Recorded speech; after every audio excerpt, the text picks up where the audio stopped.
Hello all, this is my first video from microeconomics for class 11. So this is the very first chapter, Introduction of Economics. So in this chapter, we will be knowing about the basic elements, basic things about microeconomics or basic things regarding economics. So this chapter primarily deals with the economy, central problem of an economy, and explains through the production possibility frontier along with their shapes pertaining to the subject. It highlights introduction to economics and its branches, namely microeconomics and macroeconomics. So, students, why what we are need to supposed to know in this chapter is that economics. Economics means study of an economy as we know it very clearly that study of economics is known as study of economics is known as economy is known as economics. So here we are going to deal with the first branch of economics, that is the microeconomics. So what do we understand by microeconomics? Microeconomics means small or individual. When we are talking about any of the market or any of the firm, individual, that means when we are talking about individual demand and individual supply, this microeconomics plays the vital role, or microeconomics includes only the individual format or the small format of the economy, whereas macro means the group or a whole, which you people will be studying in your next class, in class 12. So now, what is a simple economy? My next slide is all about what is a simple economy. तो simple economy क्या है, हम लोग क्या समझते हैं simple economy के बारे में? सिंपल इकोनॉमी मतलब हम लोग इकोनॉमी को ही स्टडी करते हैं सोसाइटी के through society we are studying the economy. तो हमारा जो सोसाइटी है, हमारा जो समाज है, उसमें हमारे पास बहुत सी चीजों का एक कंबाइंड एफर्ट होता है, या एक कंबाइंड ग्रुप में हम लोग स्टडी करते हैं। तो सोसाइटी में आप लोग देख सकते हैं, यहाँ पे लिखा हुआ है services in their everyday life including food, clothing, shelter, transport.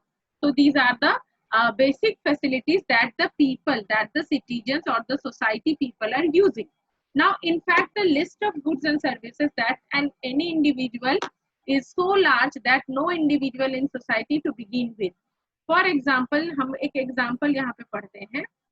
The teacher in the school has the skill required to impart education to the students, and he can earn some money by teaching students in the school and use the money for obtaining the goods and services that he wants. तब इससे हम लोगों को क्या समझ में आता है कि जो भी हम लोग इकोनॉमी में रहते हैं या जो भी सोसाइटी पीपल है, उनको अगर अपना लाइफ स्पैन, उनको अगर अपनी जिंदगी चलानी है तो उनको कुछ ना कुछ अर्न करना पड़ता है, कमाना पड़ता है।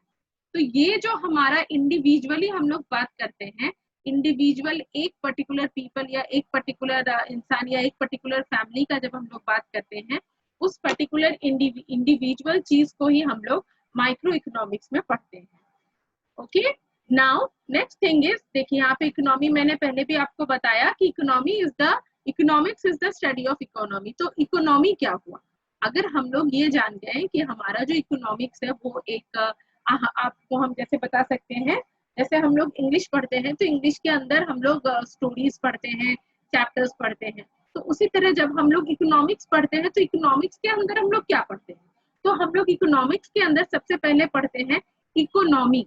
ये क्या है? ये एक ऐसा सिस्टम है which provides people with the means to work and earn a living. यहाँ पे इसीलिए हम आपको पहले ही बताएं कि जब हम लोग पैसा, मनी रिलेटेड, मनी मैटर को डील करते हैं, वही हमारा इकोनॉमी होता है। और उस मनी मैटर को डील करने के लिए या उस मनी मैटर से रिलेटेड जो प्रॉब्लम्स अराइज होते हैं, उसको ओवरकम करने के लिए हम जिस टेक्निक्स का, जिस प्रोसेस का यूज करते हैं, उसी को हम लोग, उस स्टडी को ही हम लोग इकोनॉमिक्स बोलते हैं। और बेहतरी से और बेहतर से अगर समझना है तो हम लोग इस लाइन को देख सकते हैं। Economics is about studying economic problems arising due to limited means having alternative views in relation to unlimited wants. यानी हमारा जो इकोनॉमिक्स है या हमारा जो स्टडी ऑफ इकोनॉमी है, वो दो चीज के साथ डील करता है। वो क्या है? एक है आपका वांट, यानी आपकी आपकी जो चाहतें या आपकी जो जरूरतें हैं, चाहत तो मैं नहीं बोलूंगी, चाहत मतलब होता है डिजायर, वांट्स मतलब आपकी जो हर जरूरत का सामान, वो होता है वांट्स। और उसको सेटिस्फाई करने के लिए जो मीन्स होता है, जो जरिया होता है, तो ये जो सेटिस्फाई करने के लिए मीन्स और ये जो हमारे पास उसके लिए जो क्रिएट किया गया वांट है, इसको जब हम लोग रिलेटिवली स्टडी करते हैं, दैट इज आवर इकोनॉमिक्स। तो इस चीज को हम लोग और बेहतर से आगे के स्लाइड्स में समझेंगे। ये क्योंकि इंट्रोडक्टरी पार्ट है, तो मैं थोड़ा सा इंट्रोडक्शन आपको बता दूं कि वांट्स जो है उसको हम लोग रिलेट करेंगे डिमांड के साथ, और मीन्स जो है उसको हम लोग रिलेट करेंगे सप्लाई के साथ। ओके, अब हम लोग आगे बढ़ते हैं। यहाँ पे हमने इकोनॉमिक प्रॉब्लम के बारे में बात किया, तो ये इकोनॉमिक प्रॉब्लम क्या है? किसी भी इकोनॉमी में इकोनॉमिक प्रॉब्लम एक्चुअली होता क्या है? तो यहाँ देखिए, economic problem is a problem of choice involving satisfaction of unlimited wants out of limited resources. जब भी हम लोग अनलिमिटेड वांट्स को हमारे पास दिए गए लिमिटेड रिसोर्सेज से सेटिस्फाई करने का प्रयास करते हैं, उसके द्वारा दिए गए जितने भी ऑल्टरनेटिव रिसोर्सेज हैं, उससे जब सेटिस्फाई करने का प्रयास करते हैं बच्चों, उसे ही हम इकोनॉमिक प्रॉब्लम कहते हैं। इसको मैं आपको अगर आपके फैमिली इससे समझाऊं, फैमिली एग्जांपल से समझाऊं, तो बहुत अच्छी तरीके से आपको समझ में आएगा कि घर में एक अर्निंग मेंबर होता है। सपोज कीजिए हर एक फैमिली में एक अर्निंग मेंबर होता है। से फॉर योर फैमिली और फॉर माय फैमिली और for anybody's family there is one earning member, जो जिसका मेन मोटिव क्या होता है? To earn the money. Why he was earning the money और why she was earning the money? क्योंकि उसको क्या करना होता है? उसको अपने घर के लोगों की जो जरूरतें हैं उसको पूरी करनी होती है।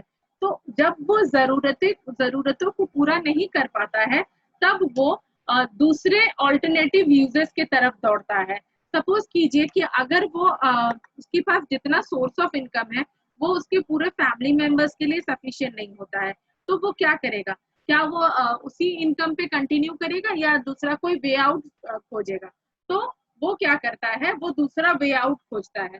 सपोज कीजिए उसके फैमिली में 4 मेंबर्स हैं, 4 मेंबर्स के वांट्स को सेटिस्फाई करने की कैपेसिटी या एबिलिटी उस पर्टिकुलर पर्सन में नहीं है, तो वो क्या करेगा? वो देखेगा कि आइदर मैं अपने सोर्स ऑफ इनकम को बढ़ाऊं, नहीं तो मैं कुछ ऐसा करूं जिससे मेरा ये जो वांट्स है, ये जो अनलिमिटेड वांट्स है, ये मेरा सेटिस्फाई हो सके।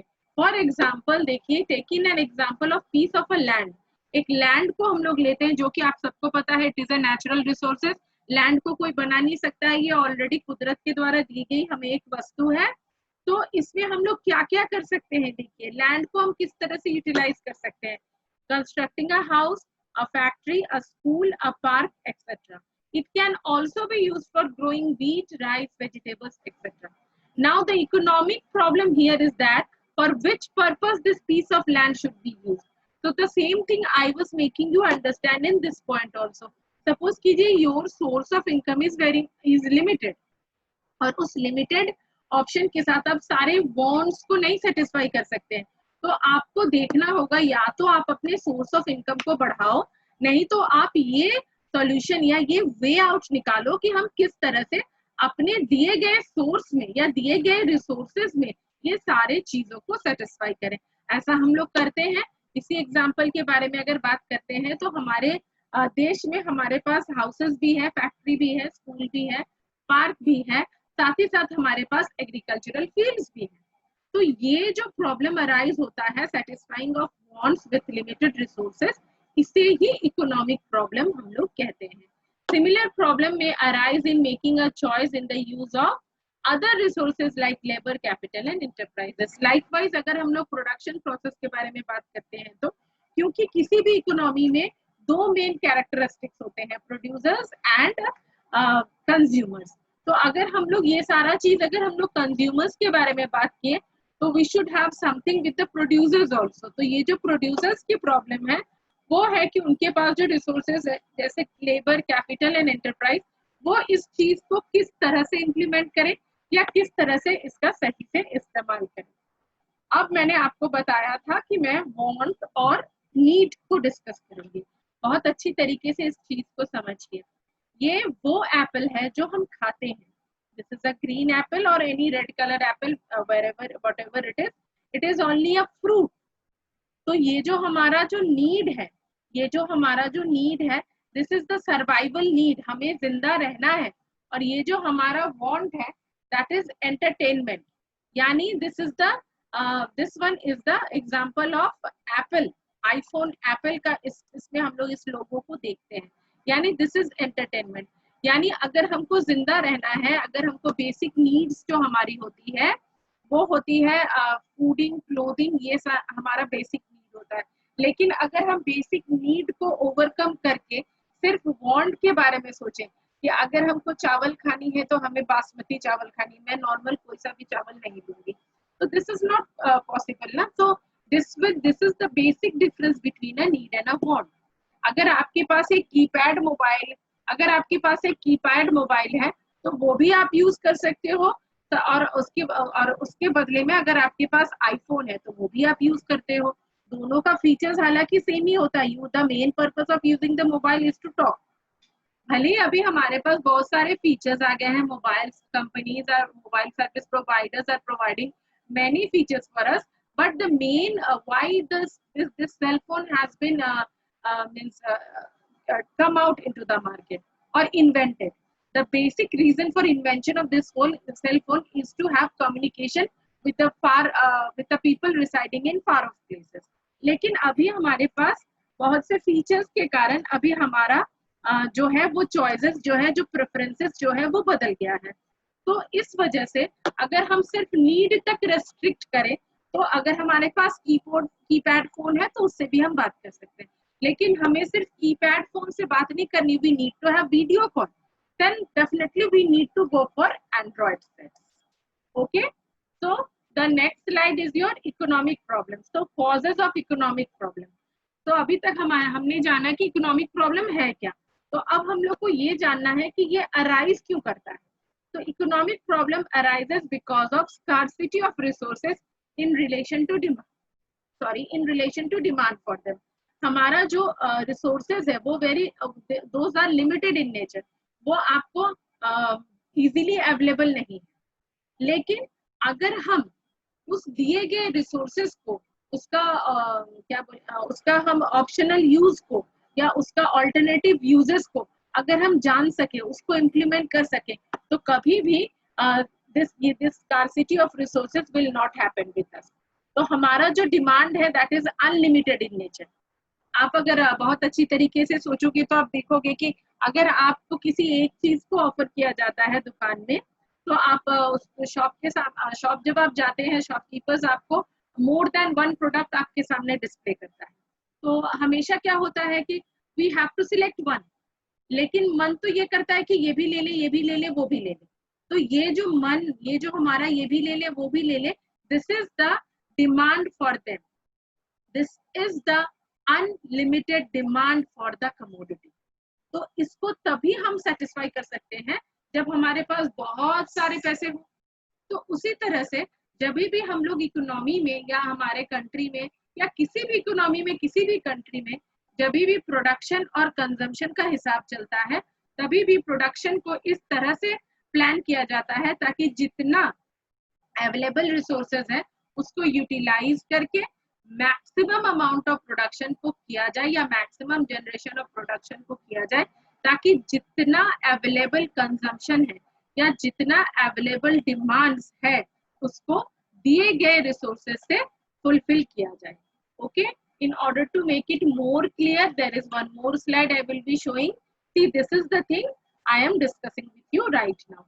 ये जो तीन कारण है, this is the three main causes. First is wants are unlimited, resources are limited, and resources have alternative use. What is the resources of alternative use? So this thing we have already seen here in this example. If you remember that here a piece of land can be used for many purposes. This is known as resources have alternative use. Okay. Now this is the basic explanation. So this is the basic explanation. Wants are unlimited. This is the basic fact of human life. With whatever I was sharing with you just now, कि हमारा जो wants है, हमारा जो needs है, वो कभी रुकता ही नहीं है. चलते रहता है, चलते रहता है, चलते रहता है, लेकिन उसको सेटिस्फाई करने के लिए जो रिसोर्सेज है that is very much limited. वो आप मतलब अनकाउंटेबल फॉर्मेट में या अनमेजरेबल फॉर्मेट में वो आपको अवेलेबल नहीं होगा। Here I have kept one example. You can see that the US economy has relatively more land but less labor. No economy in the world is rich in all the resources. Likewise, in our nation, Indian economy has relatively more labor but less capital and land. So this is the basic thing. So whatever planning we are doing, जो भी planning हम कर रहे हैं economy को run करने के लिए, चलाने के लिए, प्रोडक्शन एक्टिविटीज को जनरेट करने के लिए, कंजम्पशन एक्टिविटीज को सेटिस्फाई करने के लिए, वो ये सारे चीजों को, ये जो हमारा लिमिटेड रिसोर्सेज है उसको सही जगह पे इम्प्लीमेंट करके और सही तरीके से इस्तेमाल करके ही करना संभव है। This is the alternative use one. Here also nearly all resources have alternative uses, but the problem is that which resource should be put to which use.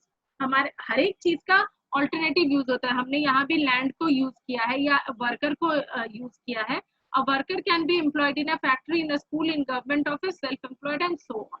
लेकिन अब ये सोचने वाली विषय है कि वो वर्कर कहाँ जाना चाहता है या किस पर्टिकुलर जॉब के लिए वो फिट है। तो ये जो ऑल्टरनेटिव है, this is the alternative use. ऐसा नहीं है कि अगर हम कहीं पे किसी फैक्ट्री में काम नहीं कर पा रहे हैं या वहां पे अपॉर्चुनिटी नहीं है तो हम किसी और दूसरी जगह पर ट्राई नहीं कर सकते। It depends on the resource, on what particular thing the resource want two of. तो ये सारा चीज हमारे देश के लिए भी एप्लीकेबल होता है।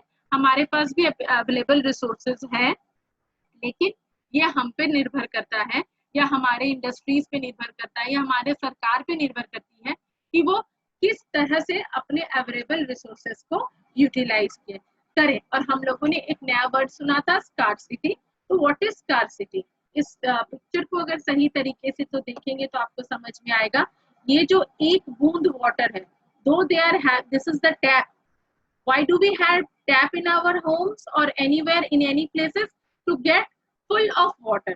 But here we are having taps, but we are getting only a one drop of water. See, scarcity of resource implies natural limitation in the availability of resources, whereas shortage means temporary and man-made unavailability. यानी scarcity अगर हम लोग बात करें तो scarcity हमारा वो problem है जो नेचर द्वारा हमारे पास उत्पन्न होता है, और शॉर्टेज हमारा वो प्रॉब्लम है जो हमारे द्वारा क्रिएट किया जाता है। कैसे? अभी मैंने प्रीवियस स्लाइड में आपसे डिस्कस किया कि हमारे पास ऑप्शन है, वी आर हैविंग ऑप्शन। यानी यहाँ पे अगर शॉर्टेज है, दिस इज बीइंग फैक्ट्री में अगर शॉर्टेज है, this is being created by the human only. तो हम स्कूल में अप्लाई कर सकते हैं। अगर सभी जगह पे शॉर्टेज है, अगर कहीं भी आपको अपॉर्चुनिटी नहीं मिल रही है, that means this is scarcity of resources. Okay, I think this is very I think this thing till this part it is clear to you. So in my next video I will be sharing with you the remaining part of this chapter. So thank you students.